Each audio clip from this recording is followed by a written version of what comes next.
Selamat sore pemirsa, Kabar Merah Putih kembali hadir menjumpai Anda dengan sejumlah kabar mengenai aktivitas Presiden Prabowo Subianto dan jajaran kabinetnya. Saya Shena Damayana akan menemani Anda. Dan pemirsa, inilah Kabar Merah Putih selengkapnya untuk Anda.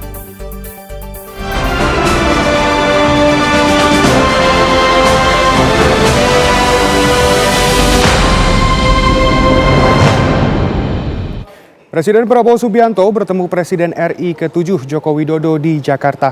Jokowi mengaku sama sekali tidak membicarakan masalah politik. Pertemuan terjadi di tengah acara resepsi pernikahan anak dari Akbar Tanjung, Sekar Krisnauli Tanjung. Sekar yang kini menjabat Ketua DPD 2 Golkar Kota Solo melepas masa lajangnya dan menikah dengan Erlangga Marta Negara di Jakarta minggu kemarin. Meski pertemuan terbilang singkat, Presiden Prabowo Subianto dan Presiden ke-7 Republik Indonesia Joko Widodo tidak membicarakan mengenai politik, melainkan obrolan ringan dan santai. Selain pertemuan dengan Prabowo, Jokowi juga berjumpa dengan sejumlah menteri dan mantan menteri negara di masa pemerintahannya.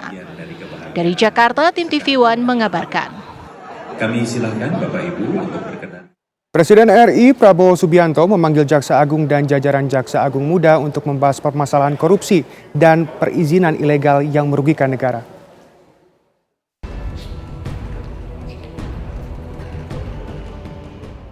Presiden Prabowo Subianto memanggil Jaksa Agung ST Burhanuddin beserta seluruh Jaksa Agung Muda ke Istana Merdeka, Jakarta.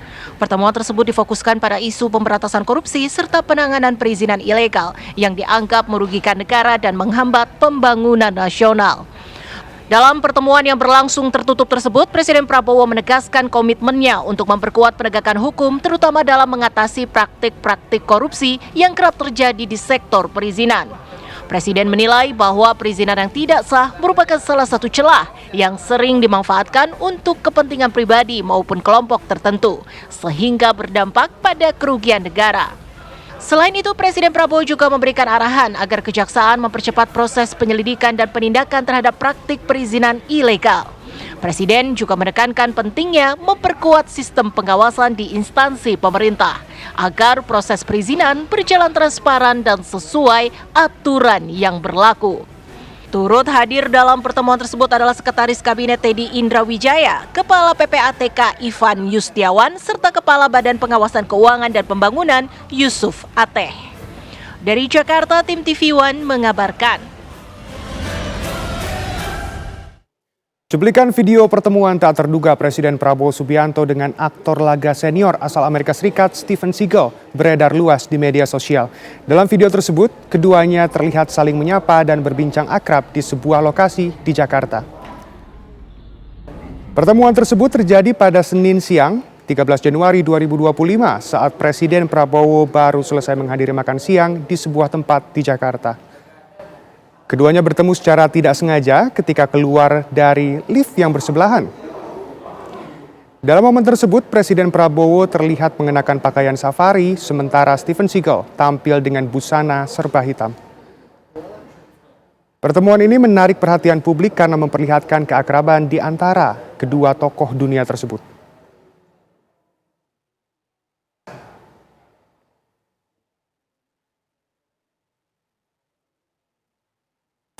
Rapat Kerja Nasional Kejaksaan RI tahun 2025 resmi dibuka Jaksa Agung Sanitiar Burhanuddin di Hotel Sultan Residen Jakarta. Rakernas ini diharapkan mampu menyelaraskan arah kebijakan kejaksaan.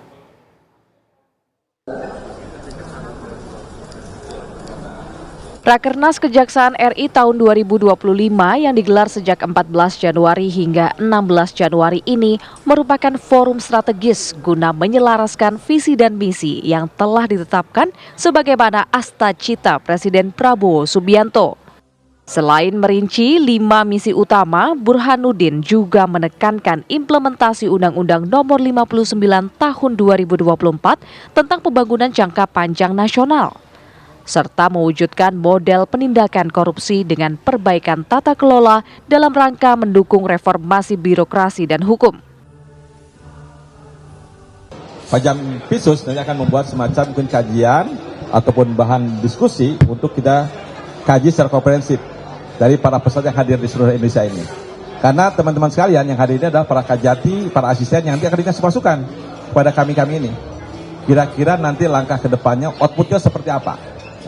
Jadi kurang lebih begitulah desain daripada raker ini, sehingga tentu tidak sifatnya parsial, tapi bisa menyeluruh, kompleks ya, kompleksitas dalam artian juga menyangkut bagaimana penguatan tugas dan kewenangan kami selaku tentu saja bagaimana kita memberikan keadilan pada masyarakat ya, yang kalau di kami itu humanis, kemudian akuntabel seperti tema kami itu, dan juga bisa mewujudkan kejaksaan yang modern di masa akan datang ya. Oke. Memiliki visi menjadi pelopor penegakan hukum yang berkeadilan, humanis, akuntabel, transparan, dan modern, Kejaksaan RI akan selalu bersandar pada rasio yang objektif dan terukur berdasarkan dengan undang-undang untuk menggapai cita bangsa dan kejayaan kejaksaan. Dari Jakarta, tim TV One mengabarkan. Menteri Komunikasi Digital Mutia Hafid membantah isu salah satu staf khusus Kemenkomdigi yang dilantik Senin kemarin disebut sebagai mantan buzzer. Mutia memastikan bahwa ia melantik berdasarkan resume calon staf khusus yang diterimanya.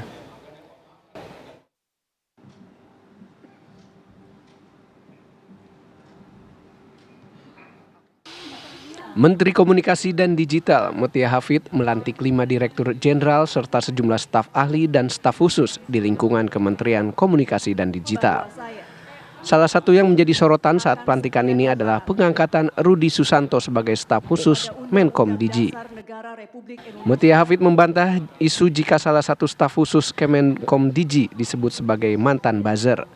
Ia mengaku tak tahu latar belakang salah satu staf khusus yang dilantiknya bernama Rudi Susanto merupakan pegiat media sosial Twitter atau yang kini bernama X yang diduga bernama Rudi Valinka atau Kurawa. Mutia mengatakan bahwa resume Rudi Sutanto menunjukkan keahliannya di bidang komunikasi strategis sehingga dinilai cocok mengisi jabatan staf khusus bidang strategi komunikasi.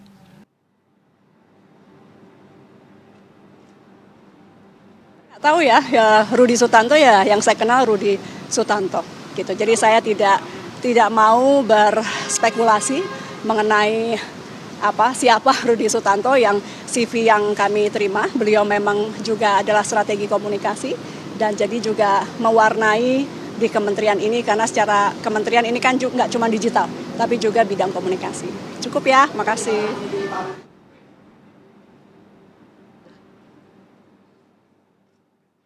Rudi Sutanto ramai disebut sebagai Rudi Valinka, pemilik akun X dengan nama @Kurawa, yang selama ini dikenal dengan cuitan kontroversial.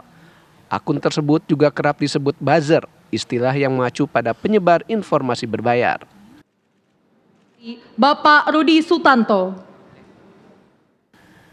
Dari Jakarta, Yohanes Leonardo, Adin Hudaya, TV One mengabarkan.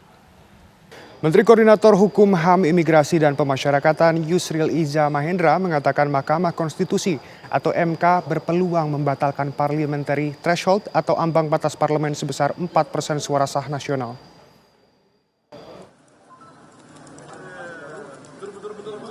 Dua Menteri Kabinet Merah Putih hadir dalam pembukaan Muktamar ke-6 Partai Bulan Bintang di Denpasar, Bali.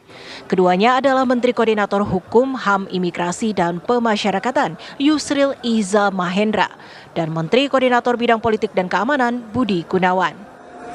Dalam sambutannya, Yusril menyampaikan jika Mahkamah Konstitusi berpeluang membatalkan ambang batas parlemen setelah sebelumnya membatalkan presidensial threshold.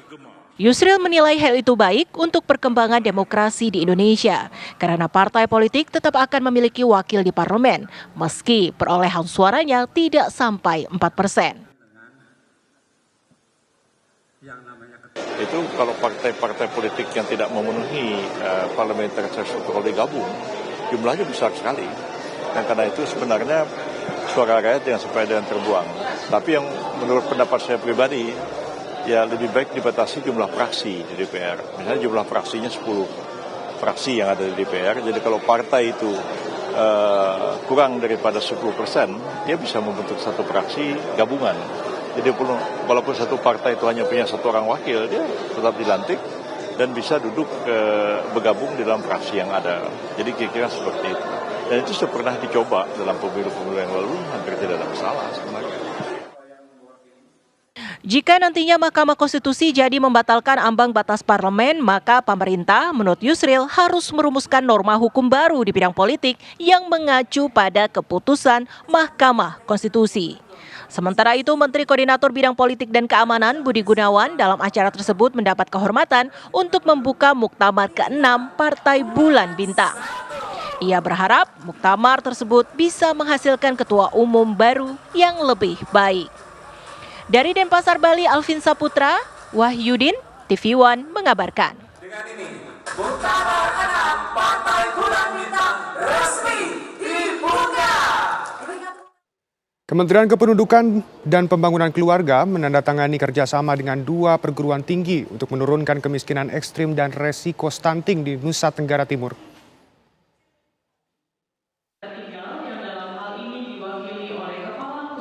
Kementerian Kependudukan dan Pembangunan Keluarga melakukan rapat khusus dengan pemerintah Provinsi Nusa Tenggara Timur dan lintas kementerian di Gedung Aula Kemenduk Bangga atau BKKBN, Jakarta Timur.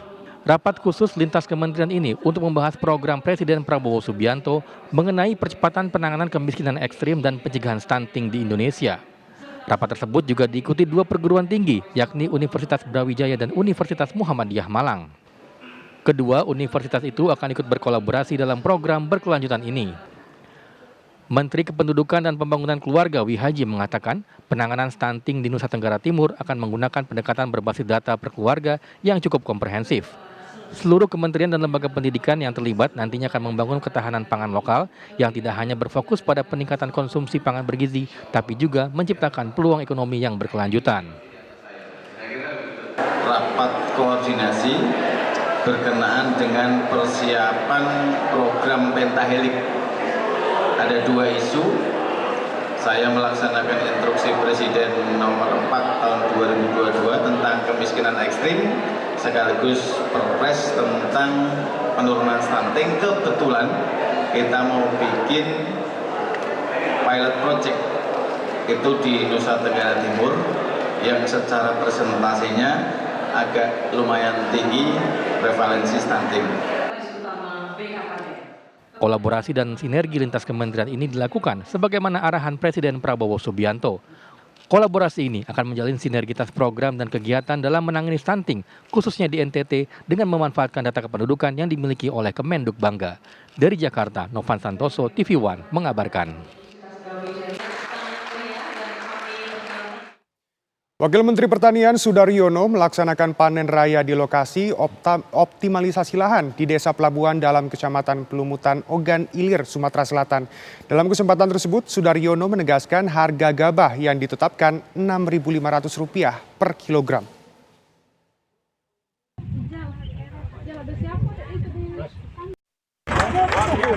Wakil Menteri Pertanian Sudaryono melaksanakan panen perdana di lokasi optimalisasi lahan di Desa Pelabuhan Dalam, Kecamatan Pemulutan Ogan Ilir, Sumatera Selatan.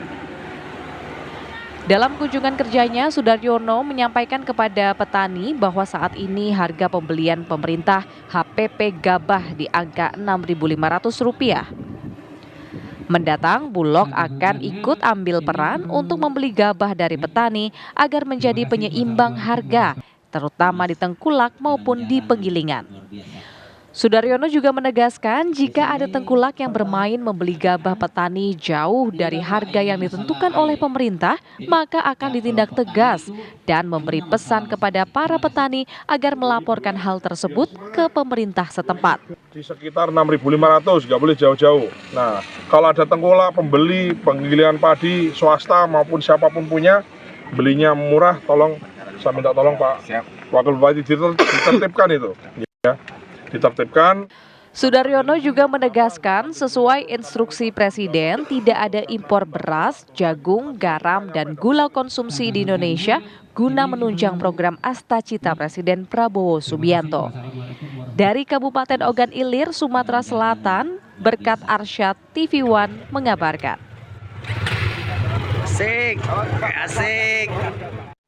Sebanyak 54 murid di Sekolah Luar Biasa atau SLB Cahaya Jaya, Kelapa Gading, Jakarta Utara menerima makan bergizi gratis yang dibagikan oleh pihak sekolah.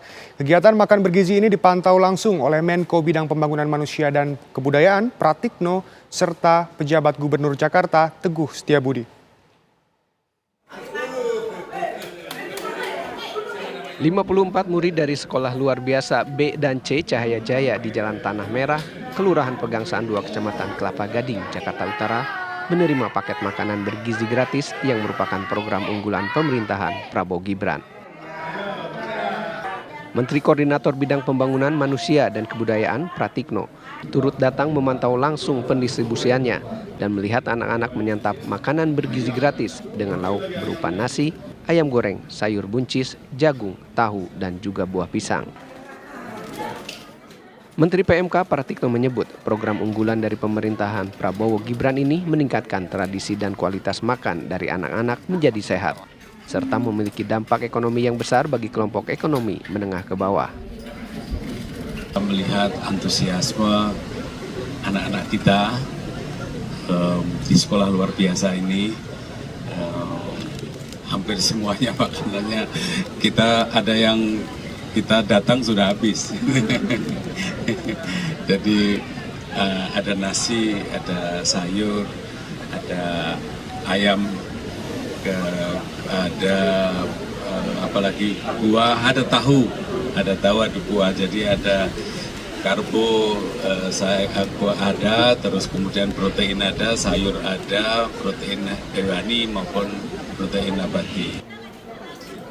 Program makan bergizi gratis telah berjalan secara resmi pada Senin 6 Januari 2025 secara serentak di sejumlah wilayah di Indonesia.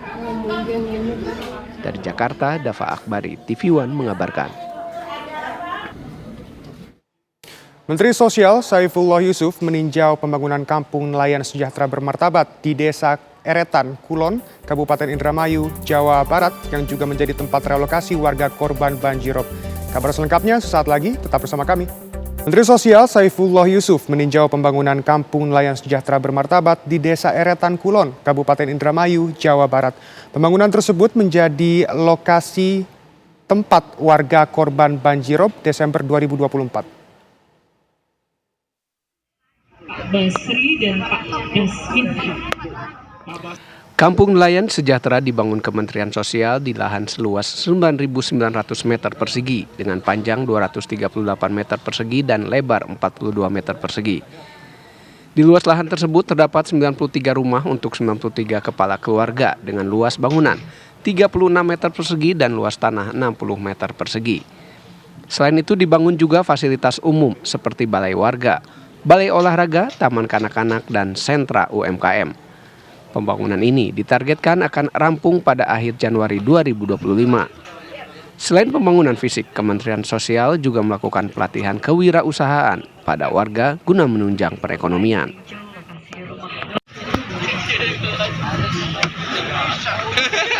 Bangun 93 rumah untuk para nelayan yang siap direlokasi, dilengkapi dengan taman untuk lansia, taman untuk anak-anak, kemudian juga tempat pemberdayaan UMKM, disediakan juga tadi Z Corner ya, yang semua ini diharapkan menjadi bagian dari pemberdayaan warga yang direlokasi. Disediakan tempat ibadah juga.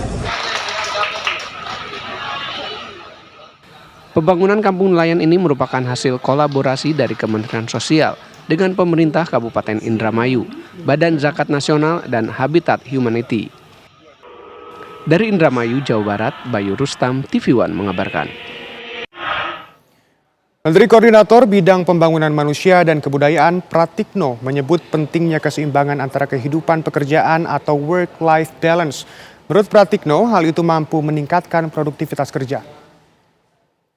Dia di lingkungan Kementerian Koordinator Bidang. Sebanyak 14 pejabat eselon 1 di Kementerian Koordinator Bidang Pembangunan Manusia dan Kebudayaan hari ini resmi dilantik.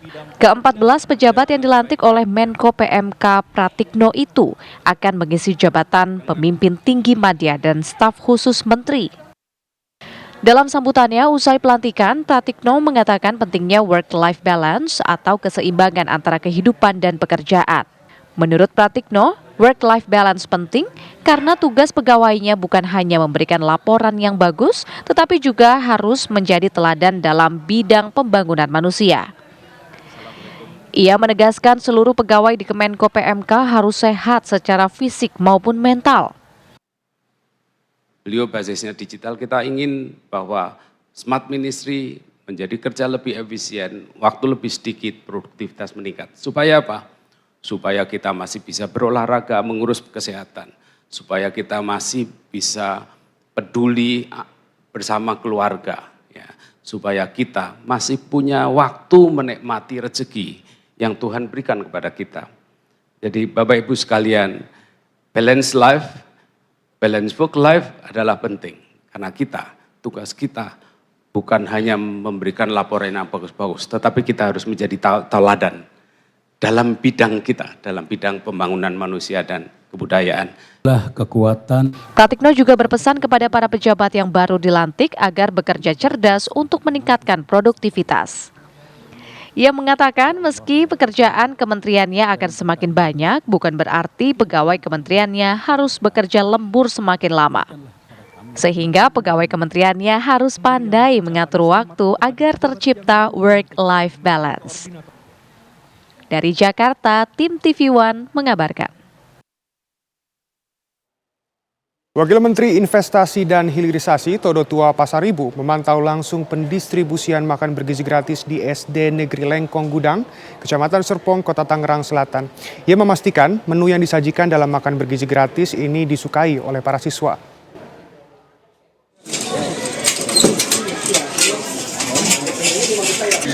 Program nasional makan bergizi gratis yang dimulai secara serentak pada 6 Januari 2025 lalu mulai dijalankan di sejumlah daerah. Salah satunya di SD Negeri Lengkong Gudang, Kecamatan Serpong, Kota Tangerang Selatan, Banten, yang langsung dipantau oleh Wakil Menteri Investasi dan Hilirisasi Todo Tua Pasaribu. Dalam kunjungannya, ia melihat proses distribusi makan bergizi gratis ke sekolah dan turut membagikannya kepada para siswa. Todo Tua Pasaribu mengatakan untuk wilayah Tangerang Selatan sudah dilaksanakan sebanyak 7 titik dan berjalan dengan lancar. Jadi makan bergizi ini adalah program yang dilaksanakan oleh pemerintah dan memang secara serentak dimulai dari tanggal 6. Untuk di wilayah Kota Tangsel ini sendiri sudah ada pelaksanaan terhadap 7 titik ya Bu ya, 7 titik, dan ini memang kita lihat pelaksanaannya sudah baik, dan juga para pelajar, para adik-adik pelajar sendiri mereka sangat bahagia terhadap program ini, dan kita harapkan sesuai dengan harapan daripada pemerintah, harapan daripada Bapak Presiden, program ini adalah untuk memberikan fundamental ketahanan gizi daripada sumber daya manusia kita semuanya. Todo Tua juga memastikan menu yang disajikan dalam makanan bergizi gratis ini disukai oleh para siswa. Untuk menu yang disajikan kali ini berupa paket makanan berisi nasi, ayam teriyaki, sayur capcay, sapo tahu, dan buah jeruk tanpa adanya susu kemasan. Sementara kemasan makanan yang disajikan dalam bentuk wadah stainless steel sehingga makanan tetap terjaga bersih. Dari Kota Tangerang Selatan, Banten, Milhan Wahyudi, TV One mengabarkan. Menteri Perumahan dan Kawasan Permukiman Marwarar Sirait memastikan revitalisasi Wisma Atlet akan selesai secara bertahap mulai bulan ini. Sebanyak 3 gedung akan selesai akhir Januari dan 7 gedung lainnya dijadwalkan selesai bulan April mendatang.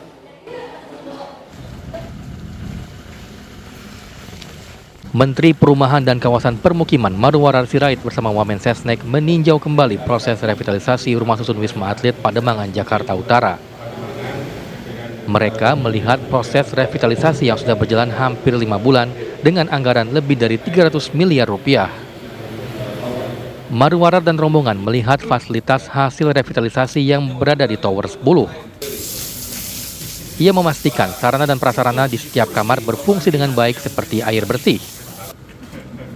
Bahkan Marwarar sempat mencoba berbaring di kasur yang ada di salah satu kamar.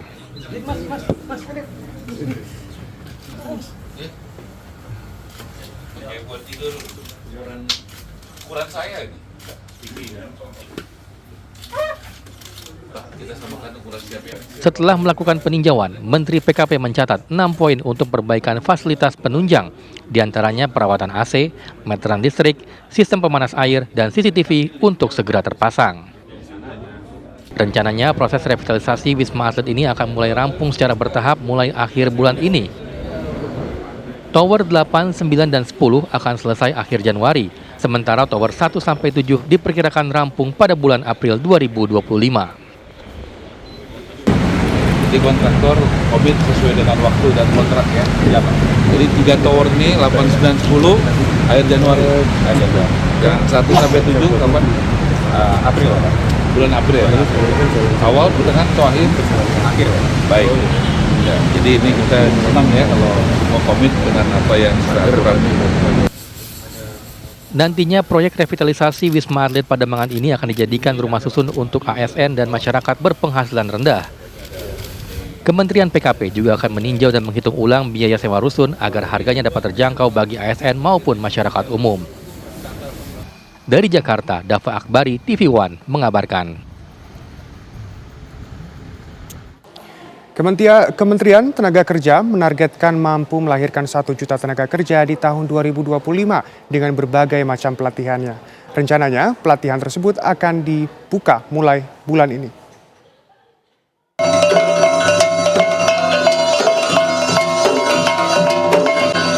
Menteri Tenaga Kerja Yasirli menghadiri Dialog Nasional Ikatan Keluarga Alumni Universitas Andalas Padang, Sumatera Barat. Dalam sambutannya, Yasirli mengatakan pentingnya penguatan aspek tenaga kerja dalam mendukung pertumbuhan ekonomi nasional.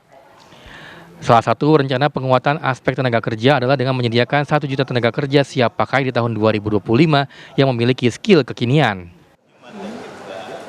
Ada 17 program prioritas. Untuk itu, Kementerian Tenaga Kerja menurut Yasirli membuat 3 program, yaitu skilling, upskilling, dan reskilling se-Indonesia untuk meningkatkan kemampuan tenaga kerja di Indonesia. Itu ada sebanyak 56. Ya, yang target dari kami sebenarnya 1 juta orang yang kita siapkan untuk menjadi tenaga kerja melalui program skilling, upskilling, dan reskilling.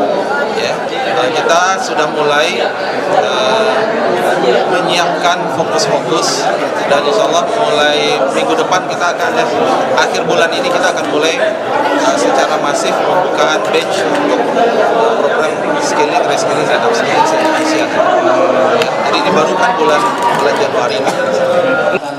Diharapkan dengan adanya program tersebut, kemampuan tenaga kerja di Indonesia semakin baik dan dapat diterima bekerja di sejumlah perusahaan atau bahkan bisa menciptakan lapangan kerja sendiri.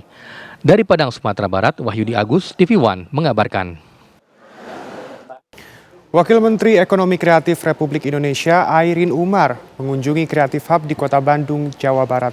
Kedatangannya untuk berdiskusi dengan pelaku ekonomi kreatif untuk merumuskan roadmap pengembangan ekonomi kreatif di Indonesia.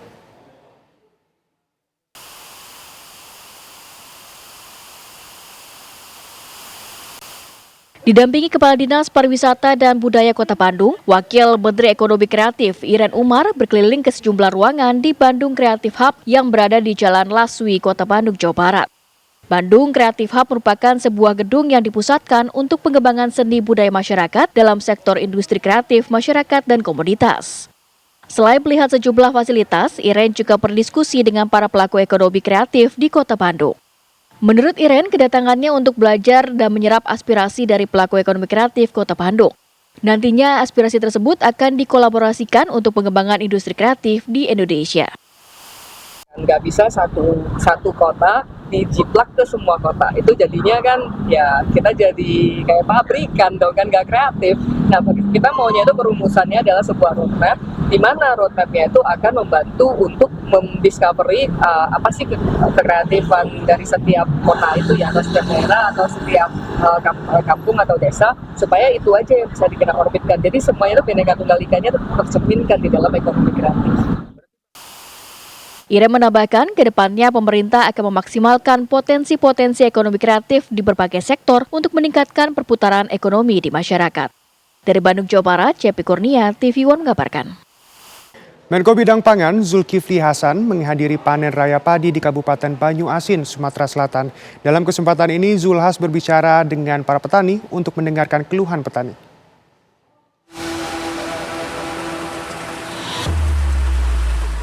Menko Bidang Pangan Zulkifli Hasan menghadiri panen raya padi sawah di Desa Sri Menanti, Kecamatan Tanjung Lago, Kabupaten Banyuasin, Sumatera Selatan. Sempat membawa mesin pemanen, Zulhas turun langsung ke sawah ikut memanen padi. Dalam kesempatan ini, Zulkifli Hasan juga berbincang dengan para petani. Ia mendengarkan keluhan yang selama ini dirasakan para petani padi, termasuk mengenai harga gabah yang jatuh.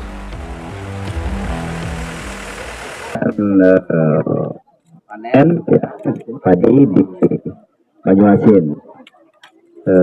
Ini sudah mulai panen dan Februari akan masuk panen raya, Maret April puncaknya.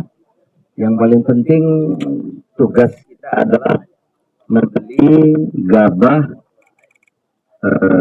petani dengan harga 6.500 gitu. Ya.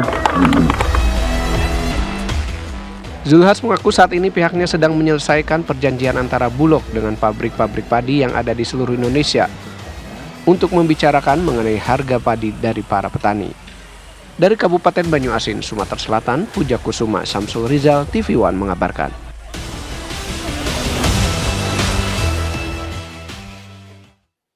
DPRD Jakarta menggelar sidang paripurna untuk menetapkan Pramono Anung dan Rano Karno sebagai gubernur dan wakil gubernur terpilih Jakarta. Setelah penetapan ini, DPRD Jakarta akan bersurat kepada Presiden melalui Menteri Dalam Negeri untuk melantik Pramono Anung dan Rano Karno sebagai gubernur dan wakil gubernur Jakarta periode 2025-2030. Di Provinsi DKI Jakarta memasuki Ketua DPRD Provinsi Jakarta Hoirudin memimpin rapat paripurna penetapan Pramono Anung dan Rano Karno sebagai gubernur dan wakil gubernur Jakarta periode 2025-2030. Rapat paripurna ini juga menjadi rapat perdana dari masa sidang 2025 DPRD Provinsi Jakarta. Dalam rapat paripurna ini, DPRD sempat mengundang Pramono Anung dan Rano Karno, akan tapi keduanya berhalangan hadir dan tidak diwajibkan untuk hadir. Pada hari ini, Selasa 14 Januari 2025, melalui rapat paripurna DPRD Provinsi DKI Jakarta, secara resmi kami mengumumkan penetapan pasangan calon gubernur dan wakil gubernur Provinsi Daerah Khusus Jakarta nomor urut 3, Saudara Dr. Insinyur Pramono Anung Wibowo MM dan Saudara Haji Rano Karno SIP dengan perolehan suara sebanyak 2.183.239 atau 50,07% dari total suara sah sebagai pasangan calon gubernur dan wakil gubernur terpilih Provinsi Daerah Khusus Jakarta periode 2025-2030. Setelah ini DPRD Provinsi Jakarta akan bersurat kepada Presiden melalui Menteri Dalam Negeri untuk pelantikan gubernur dan wakil gubernur yang rencananya akan dilangsungkan 7 Februari mendatang. Dari Jakarta, tim TV One mengabarkan. Dan pemirsa, bagaimana jalannya sidang paripurna penetapan gubernur dan wakil gubernur Jakarta terpilih di DPRD Jakarta? Kita akan tanyakan langsung kepada jurnalis TV One, Margareta Novita. Margaret, apakah sidang paripurna DPRD Jakarta masih berlangsung? Ya, Shena dan juga pemirsa, untuk sidang DPRD DKI Jakarta sendiri saat ini telah usai dan memang sejak tadi siang DPRD DKI Jakarta telah resmi menetapkan Pramono Anung dan juga Rano Karno sebagai gubernur dan wakil gubernur terpilih periode 2025-2030 mendatang dalam sidang paripurna penetapan gubernur dan wakil gubernur di siang hari tadi. Dan memang tadi rapat paripurna ini dipimpin langsung oleh Ketua DPRD DKI Jakarta Hoirudin, dan juga kami tadi sempat melihat adanya PJ Gubernur DKI Jakarta Teguh Setiabudi, kemudian juga ada Ketua KPU DKI Jakarta Wahyudinata bersama sejumlah komisioner KPU DKI Jakarta lainnya. Dan untuk pasangan terpilih memang tadi dikonfirmasi keduanya ini tidak hadir dalam persidangan paripurna karena memang dikonfirmasi keduanya ini memiliki kegiatan atau agenda terpisah, di mana Pramono Anung ini sedang menjalankan kegiatan di luar kota, sementara untuk Rano Karno sedang melaksanakan ibadah umroh. Dan kemudian juga selain itu pemirsa yang bisa kami sampaikan dari persidangan paripurna tadi, Ketua DPRD DKI Jakarta ini juga menuturkan atau memberikan selamat atas terpilihnya Gubernur dan Wakil Gubernur Pramono Anung dan juga Rano Karno yang juga berhasil memperoleh suara lebih dari 2 juta suara di Jakarta atau bisa diakumulasikan ini sekitar 50,7% pemirsa. Nah, untuk selanjutnya dari persidangan ini nantinya DPRD DKI Jakarta akan bersurat kepada Presiden Prabowo melalui Menteri Dalam Negeri untuk membahas bagaimana lebih lanjut mengenai pelantikan yang rencananya akan dilakukan pada 7 Februari 2025 mendatang. Untuk sementara itu Shena yang bisa kami sampaikan dari DPRD DKI Jakarta, kembali ke Anda di studio. Baik, terima kasih Margaret, selamat kembali bertugas. Wakil Menteri Kehutanan Sulaiman Umar melakukan penanaman 10.000 pohon di lahan pegunungan di Majalengka, Jawa Barat.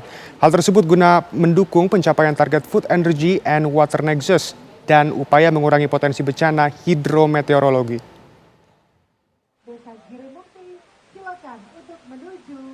Wakil Menteri Kehutanan mengunjungi Kabupaten Majalengka, Jawa Barat untuk menanam 10.000 pohon secara serentak di lahan pegunungan. Sebanyak 10.718 pohon dengan luas lahan kurang lebih 23,27 hektar ditanami pohon mangga ginju dan pete. Hal ini dilakukan dalam rangka mendukung pencapaian target Food Energy and Water Nexus dan upaya mengurangi potensi bencana hidrometeorologi. Melalui swasembada pangan, energi, air, ekonomi kreatif, ekonomi hijau, dan ekonomi biru. Dalam rangka mendukung Food, Energy, and Water Nexus. Dengan adanya program ini, pemerintah Kabupaten Majalengka merasa terbantu. Apalagi penanaman pohon didominasi mangga gedong gincu, di mana Kabupaten Majalengka juga akan meningkatkan produksi mangga jenis itu ke pasar internasional. Dari Majalengka, Jawa Barat, Ervan Septiawan, TV One mengabarkan.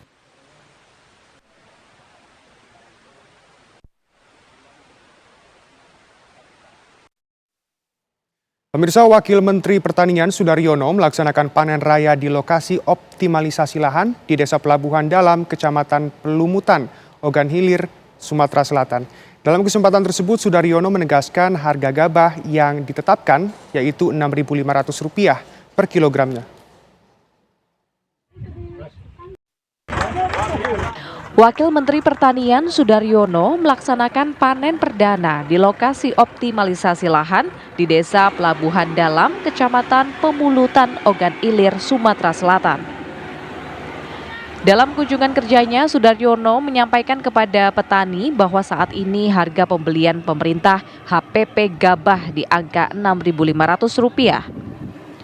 Mendatang, Bulog akan ikut ambil peran untuk membeli gabah dari petani agar menjadi penyeimbang harga, terutama di tengkulak maupun di penggilingan. Sudaryono juga menegaskan jika ada tengkulak yang bermain membeli gabah petani jauh dari harga yang ditentukan oleh pemerintah, maka akan ditindak tegas dan memberi pesan kepada para petani agar melaporkan hal tersebut ke pemerintah setempat. Di sekitar 6.500, nggak boleh jauh-jauh. Nah, kalau ada tengkulak, pembeli, penggilingan padi, swasta maupun siapapun punya, belinya murah, tolong, saya minta tolong Pak Wakil Bupati ditertibkan itu. Ya. Ditertibkan. Sudaryono juga menegaskan sesuai instruksi Presiden tidak ada impor beras, jagung, garam, dan gula konsumsi di Indonesia guna menunjang program Astacita Presiden Prabowo Subianto. Dari Kabupaten Ogan Ilir, Sumatera Selatan, Berkat Arsyad, TV One mengabarkan. Asik, asik. Presiden Prabowo Subianto bertemu Presiden RI ke-7 Joko Widodo di Jakarta. Jokowi mengaku sama sekali tidak membicarakan masalah politik. Atas kesediaan Bapak Ibu hadir Pertemuan terjadi di tengah acara resepsi pernikahan anak dari Akbar Tanjung, Sekar Krisnauli Tanjung. Sekar yang kini menjabat Ketua DPD 2 Golkar Kota Solo melepas masa lajangnya dan menikah dengan Erlangga Marta Negara di Jakarta minggu kemarin. Meski pertemuan terbilang singkat, Presiden Prabowo Subianto dan Presiden ke-7 Republik Indonesia Joko Widodo tidak membicarakan mengenai politik, melainkan obrolan ringan dan santai.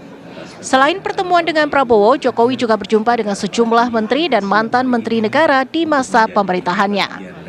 Dari Jakarta, tim TV One mengabarkan. Kami silakan Bapak Ibu untuk Presiden RI Prabowo Subianto memanggil Jaksa Agung dan jajaran Jaksa Agung Muda untuk membahas permasalahan korupsi dan perizinan ilegal yang merugikan negara.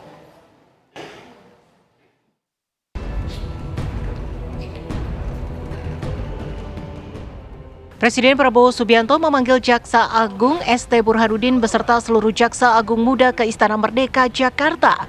Pertemuan tersebut difokuskan pada isu pemberantasan korupsi serta penanganan perizinan ilegal yang dianggap merugikan negara dan menghambat pembangunan nasional. Dalam pertemuan yang berlangsung tertutup tersebut, Presiden Prabowo menegaskan komitmennya untuk memperkuat penegakan hukum terutama dalam mengatasi praktik-praktik korupsi yang kerap terjadi di sektor perizinan. Presiden menilai bahwa perizinan yang tidak sah merupakan salah satu celah yang sering dimanfaatkan untuk kepentingan pribadi maupun kelompok tertentu, sehingga berdampak pada kerugian negara. Selain itu, Presiden Prabowo juga memberikan arahan agar kejaksaan mempercepat proses penyelidikan dan penindakan terhadap praktik perizinan ilegal. Presiden juga menekankan pentingnya memperkuat sistem pengawasan di instansi pemerintah agar proses perizinan berjalan transparan dan sesuai aturan yang berlaku. Turut hadir dalam pertemuan tersebut adalah Sekretaris Kabinet Teddy Indra Wijaya, Kepala PPATK Ivan Yustiawan, serta Kepala Badan Pengawasan Keuangan dan Pembangunan Yusuf Ateh. Dari Jakarta, tim TV One mengabarkan. Cuplikan video pertemuan tak terduga Presiden Prabowo Subianto dengan aktor laga senior asal Amerika Serikat, Steven Seagal, beredar luas di media sosial. Dalam video tersebut, keduanya terlihat saling menyapa dan berbincang akrab di sebuah lokasi di Jakarta. Pertemuan tersebut terjadi pada Senin siang, 13 Januari 2025, saat Presiden Prabowo baru selesai menghadiri makan siang di sebuah tempat di Jakarta. Keduanya bertemu secara tidak sengaja ketika keluar dari lift yang bersebelahan. Dalam momen tersebut, Presiden Prabowo terlihat mengenakan pakaian safari, sementara Steven Seagal tampil dengan busana serba hitam. Pertemuan ini menarik perhatian publik karena memperlihatkan keakraban di antara kedua tokoh dunia tersebut.